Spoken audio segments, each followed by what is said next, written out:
Wow. Um, I was just wondering how it feels to be here. It's great. And I am very happy for you all to come and listen to this seminar now.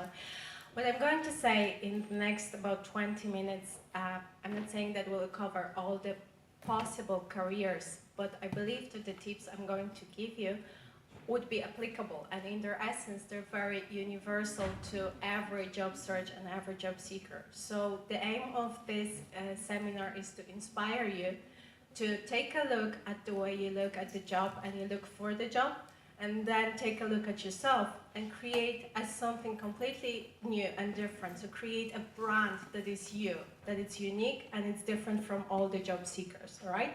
So my name is Joanna Binder, and for the last 5 years I've been working in a recruitment agency as a recruitment assistant. So my job was to, or is still, to review jobs applications, to interview people both by telephone and face-to-face, and also to support them in getting the job they want, so prepare them for the interview. What I've witnessed and what I've learned throughout those 5 years is that people don't sell themselves very well. And to be honest with you, like, of the loads of applications we're getting for different jobs, some of them stand out and there are very few. And then when I speak to people, I just wish they could be, they would be able to sell themselves better, because they miss they're fantastic, they have great skills, they've got a unique talent, some amazing experience, and what they do is they use the general terms, they use the words that everyone else is using, they will use the phrase that everyone else is using, so they're all the same. They're no different to our other job seekers. So today, on this seminar, I would like to point out to things that you don't pay attention to. So what we'll learn today, and what I hope you will learn today, is how to be different. So what does it take to be different? And it's not something that happens overnight. You need to actually pay a bit more attention to what you do, what you communicate during your job search, and then change it so that will make you different. We'll point out to small areas that you're not aware to, because everyone probably is aware that, okay, I present myself and I sell myself during the job interview. That's obvious. You know, you're in a contact with the person, you do that. But you also present yourself and you show and send information about yourself in all sorts of other different small ways that you're not aware to. You don't pay attention to it, and that may actually, those small changes may actually enhance the quality of you as a potential candidate. So that's also important. So we'll get to right thoughts, right words, and right actions. So what really you need to do, some practical solutions, practical tips that will help you to increase the quality of your applications and to get you to create this new exclusive and unique brand, new you. A person that is employable, a person that can move from one job to another because they offer a quality of service, a quality of communication, a quality of personality. Yeah, all that is coherent, and you're just great, basically. And that's what we're aiming for today. All right. So you're looking for work. Yeah. How many of you have applied for a job recently? Hands up. Okay, a bit of you. How many heard back? All right, fewer. Now, how many of you wondered why you haven't heard back? Even fewer, okay? So that shows you something, yes? So there, you do something, you go out there, you send your CV, and you communicate something, and then you don't give any reply. So the communication didn't meet with the response. So what happened? And only 2 people actually, I've seen actually 2 hands up, wondered what actually happened. The rest, no. You just probably copy and paste the same CV, copy and paste the same application letter, and send it to another same job. And that's it. That's what you do, all right? So that's what most people do. That's what hundreds of people do, you know? And, you know, you're all the same. So let's assume that all of you applied for the same job and you did the same thing. So what do you think? Would you get a reply? Okay, so what to do to be different? Like, from my experience, I've noticed that people don't think what they communicate. So they think that they communicate something different. Like, they think, oh, I communicate, I'm with good communication skills, I'm detail-oriented.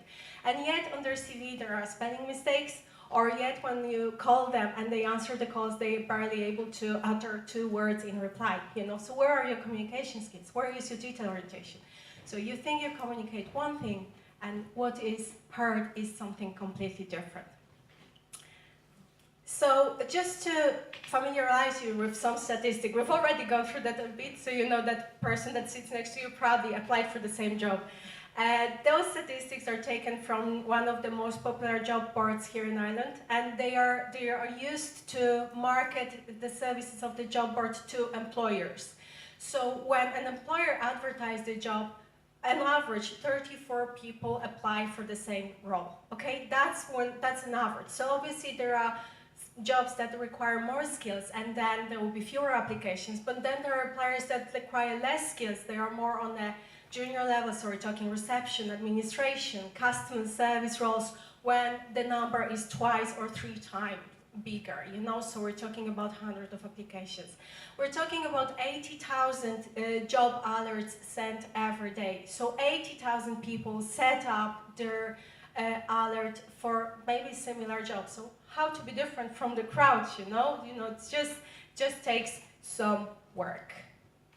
And that's the question we're going to answer today. So people think that to be different, you need to look, I don't know, alternatively, like, I don't know, you've got your mohawk, or you've got piercing, or you've got colorful or artistic or whatever, jewelry or crazy tie or whatever. No, it's the quality that makes you stand out. It's this little attention that you pay to lots of details that makes you stand out.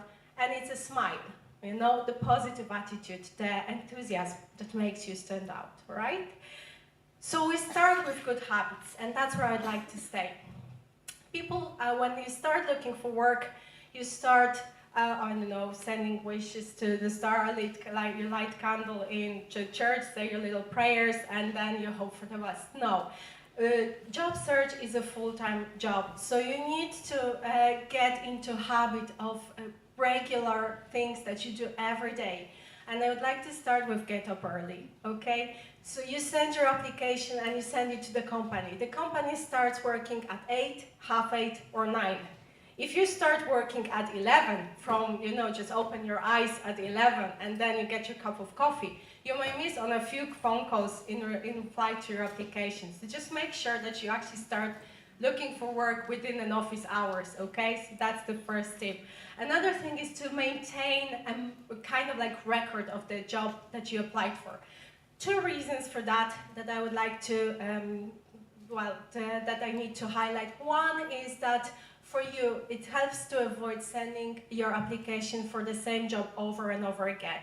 If you didn't get a reply, that means that either your application is incorrect or you don't have relevant experience. That are the reasons. So sending 10th application for the same job makes you look not professional, okay? So that's one thing.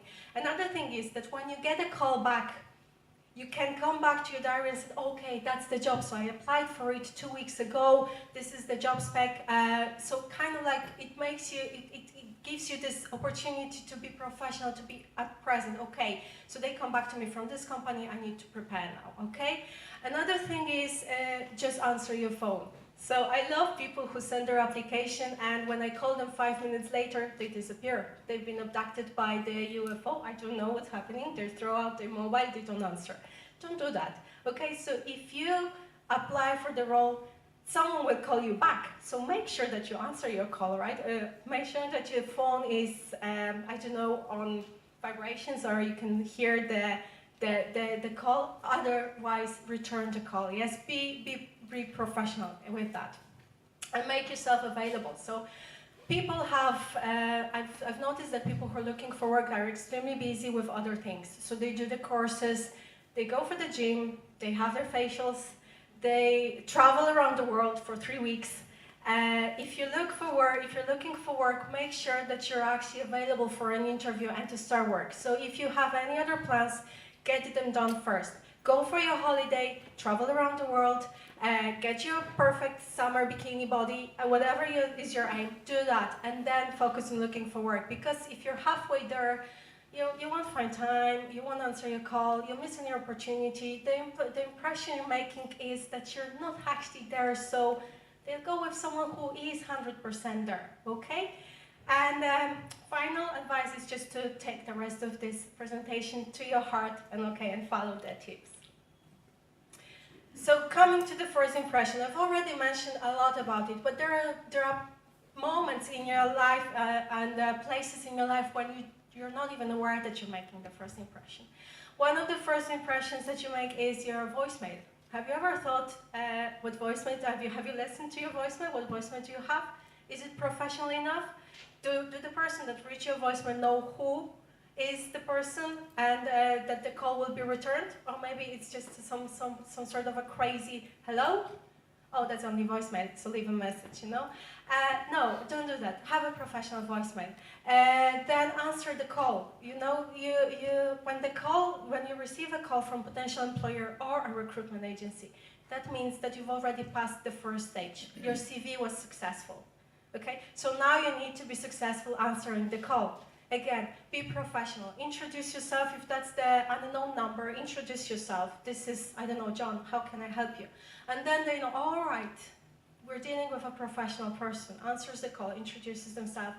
They don't eat, don't answer the call in the toilet, don't smoke while you're talking, don't drink while you're talking to the person. Everything can be heard over the phone. And believe me, all sorts of examples I've just given you happened to me, so I know what I'm talking about.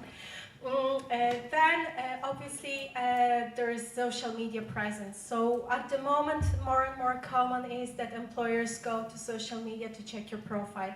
Make sure that your profile is either private, if it's Facebook and you can make private content private, make it private. And whatever is public is professional, okay? At least for the time of the job search. So, you know, just to avoid those embarrassing photos being available to everyone who will be looking for your profile out there online. CV is another thing, and I also mentioned that you've already got probably, and there is another seminar about CV writing, so I won't focus on it that much. But remember that your CV is also the first impression that you're making on your employer. So what is the impression that you'd like to make with your CV, all right? So all that is important. Right thoughts. So when you go for a job search, what is the thought that you have to get? You have to set up your priorities. So as I mentioned before, is it your summer bikini body your priority, or is it getting a job your priority? And you take it from there, obviously, yes? So, once you set up your priority, it's easier to take the decision. So, okay, so I'll go for an interview rather than, and I cancel my facial appointment or whatever, yes? So just that. Then decide what job. And I'm glad I'm here and I'm working in a career clinic. People came to me with their CVs yesterday. They've been coming this morning and they asked me, what do you think about my CV? And my first question is, what is the job that you're applying for?